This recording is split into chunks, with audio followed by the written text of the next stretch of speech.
Oke, kita balik lagi ke GR Bola bersama kita bertiga tentunya. Akan membahas nih kan, akhirnya kita akan bahas pertandingan timnas Indonesia yang akan melawan Vietnam dua kali ya, tepatnya dua kali. Tapi kita akan bahas khusus pertandingan pertamanya di laga ketiga ya, laga ketiga kualifikasi Piala Dunia 2026. Lanjutan setelah di dua laga sebelumnya cukup mengecewakan ya, timnas Indonesia dibantai 1-5 lawan Irak, juga hanya imbang di Filipina, tapi itu kan dua laga away, dan akhirnya kita main home di laga ketiga melawan Vietnam. STI sendiri kemarin sudah berstatement, dia bilang cukup optimis menatap laga ini, mengingat kemarin di Piala Asia juga menang, skuad Vietnam juga nggak jauh-jauh beda itu, tapi STY nggak bisa menjamin kemenangan di laga pertama karena dia bilang nanti pemain-pemain yang berkumpul kan banyak dari Eropa, banyak juga di luar negeri, itu kemungkinan dia H-1 H-2 pertandingan, jadi dia nggak bisa menjamin di laga pertamanya. Tapi kamu saat melihat laga pertama ini Vietnam yang banyak pemainnya absen ya, cedera, 5 pemain kuncinya itu juga ada Dam Van Lam, kipernya ada Duan Van Hao yang ini yang sangat dicintai netizen Indonesia ini nggak main. Menurutmu gimana nih, Sab? Ini bisa membawa keuntungan bagi timnas Indonesia. Kalau Vietnam ini mereka betul-betul kehilangan sebagian besar pemain inti mereka ya. Sedangkan Indonesia, nah itu kan juga tidak seberapa gitu ya, seperti yang sudah kita singgung sebelumnya.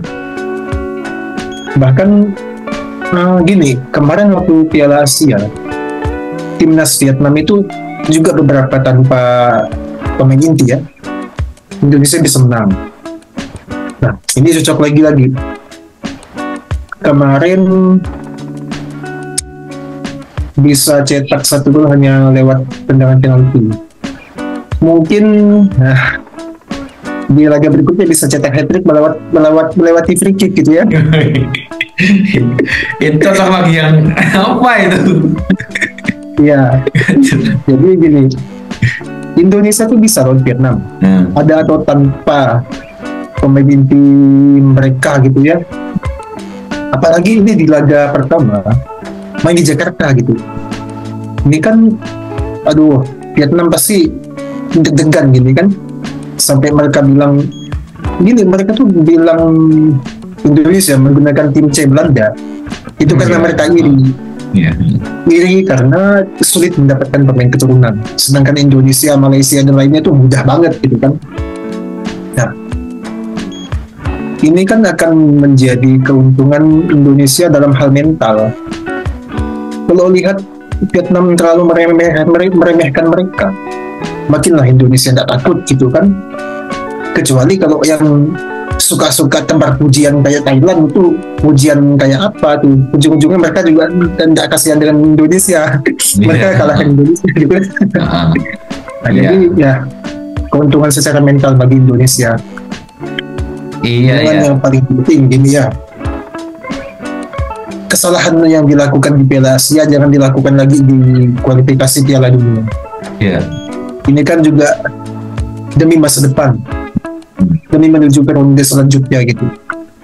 Bagaimana kalau lawan Vietnam jak blunder, apalagi melawan tim-tim hebat di ronde berikutnya kayak Iran, Aussie dan lain sebagainya gitu. Jadi aku haraplah Sinteyong bisa berikan taktik yang terbaik gitu. Mental Indonesia juga harus kelihatan seperti kemarin. Iya, Yos, kamu kan kita terakhir nggak lama ya, kita terakhir melawan Vietnam itu kan di Piala Asia kemarin, baru sekitar 2 bulan yang lalu. Tapi kamu melihat di laga terakhir itu apa PR timnas Indonesia di melawan Vietnam ini ya? Karena kita tahu waktu itu hanya menang 1-0 dan hanya dari, sebenarnya nggak hanya sih ya, tapi kan secara penglihatan sepak bola awam itu penalti kan sering disebut hanya penalti, tapi kan skor tipis berarti kan walaupun Vietnam waktu itu kan nggak tampil dengan pemain intinya, pemain-pemain muda ya itu, tapi kita juga cukup kesulitan. Tapi kamu melihat PR timnas melawan Vietnam di laga itu apa aja yang perlu diperhatikan jelang laga di kualifikasi Piala Dunia ini? Iya, memang laga terakhir kita cuma mampu unggul tipis ya 1-0, itu pun lewat gol P ya boleh dibilang voucher gitu kan. Tapi memang PR-nya adalah sebenarnya sederhana, transisi positif. Transisi positif ini memang seringkali tim kita ini belum mampu mengakurasikan 100% peluang demi peluang, karena memang beberapa kali kita seringkali mendapat kesempatan ya, seperti kayak boleh dibilang transisi negatif, transisi positif itu kan proses penyerangan balik ke counter ini belum mampu dimanfaatkan oleh para pemain kita ini. Bagaimana para pemain ini kan kedepannya harus lebih klinis lagi dalam menyelesaikan peluang ya kan, create chances. Ini sebenarnya perbedaan yang signifikan ya dibanding dari era timnas terlebih dahulu. Kalau yang timnas sebelum-sebelumnya ini adalah kita sulit sekali untuk menciptakan peluang ya, sulit sekali untuk mendapatkan create chance, tetapi mulai di era kepemimpinan pelatih STY ini kita mampu menggunakan permainan passing direct dan mampu mengkreasikan peluang, create chances itu lebih ada. Jadi expected goal kita ini sebenarnya tinggi di era STY. Tapi memang PR-nya juga lagi-lagi adalah ya finishing, keklinisan untuk menciptakan gol itu terlihat dari beberapa striker kita yang memang belum mampu menunjukkan performa ya dibanding striker-striker legendaris macam Bambang Pamungkas, Bua Solosa ataupun sebelum-sebelumnya. Ini tentu kita salah satu PR yang besar untuk menatap kedua laga nanti Vietnam 21 dan 26, bagaimana kita ini bisa memaksimalkan seluruh peluang yang ada. Meskipun terbilang kita ini menguasai permainan, tetapi kalau tidak bisa create chances ya gol itu tidak akan terjadi. Sebenarnya kan begitu sebenarnya aturannya. PR itu sih memang ya kita pasti akan bekerja keras ya sebagai masyarakat untuk bisa saling memantau ya perkembangan timnas kita di masa sekarang ini. Iya ya, benar sih, itu banyak sekali waktu itu create chances di laga pertemuan di Piala Asia ya waktu itu.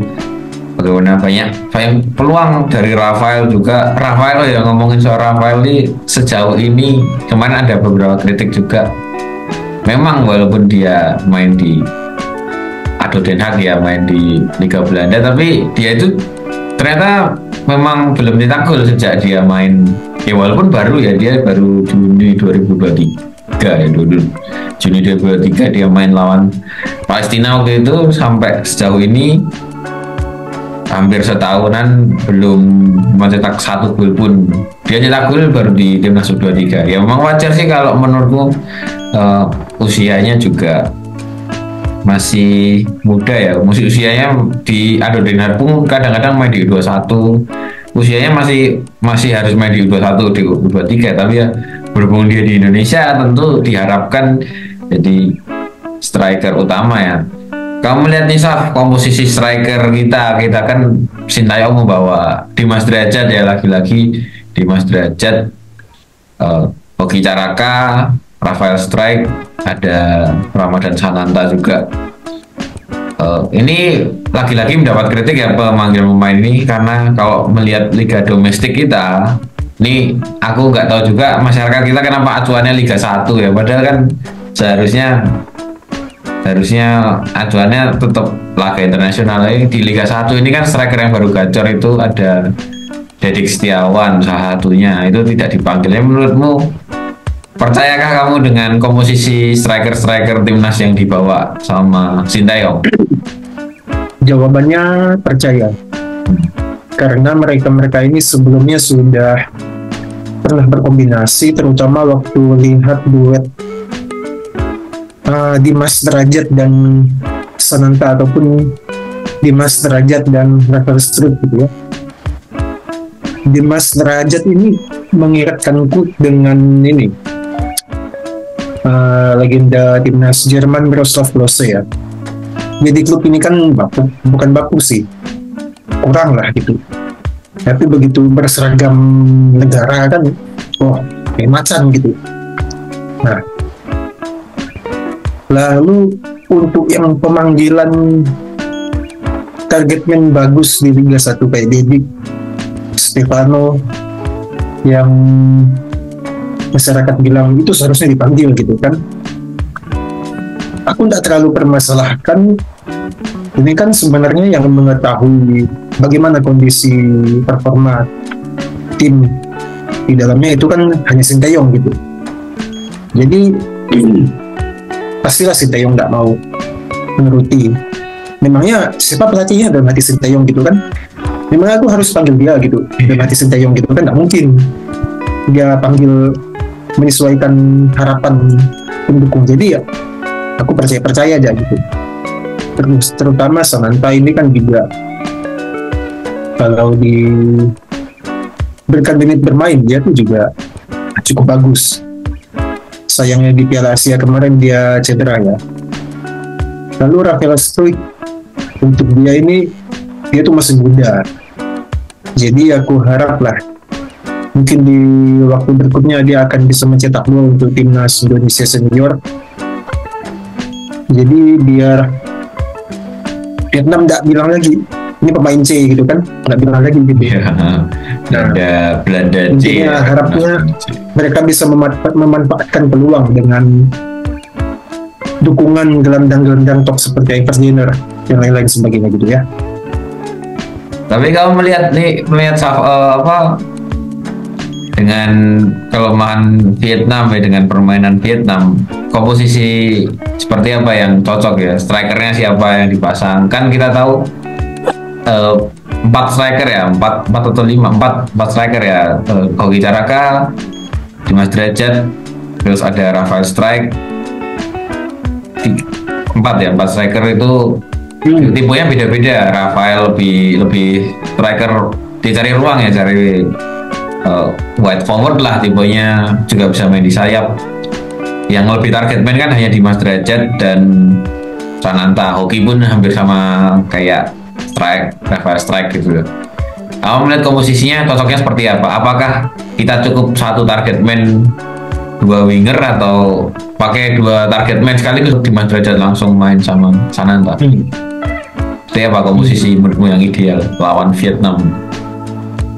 Komposisi yang tepat ini sepertinya aku tertarik melihat duet Sananta dan Struijk.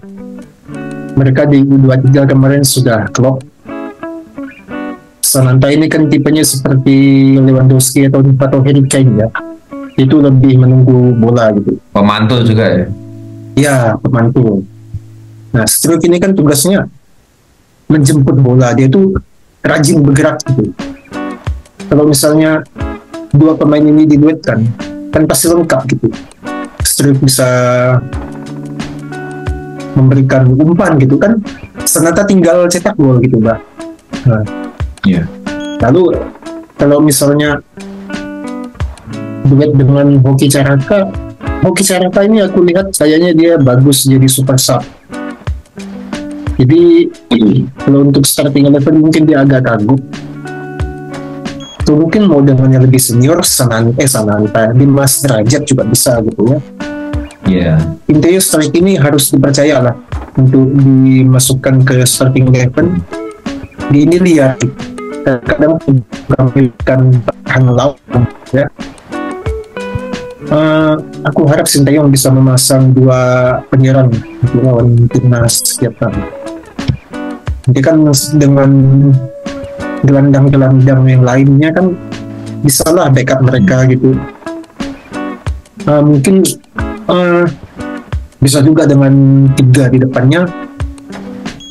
Marcelo Ferdinand mungkin bisa dijadikan trio penyerang di depan. Entah siapapun target man-nya, aku harap mereka tahu arahnya cetak gol itu di mana gitu ya. Oke, ya. Iya, itu sih memang itu yang hilang waktu Piala Asia menurutku ya.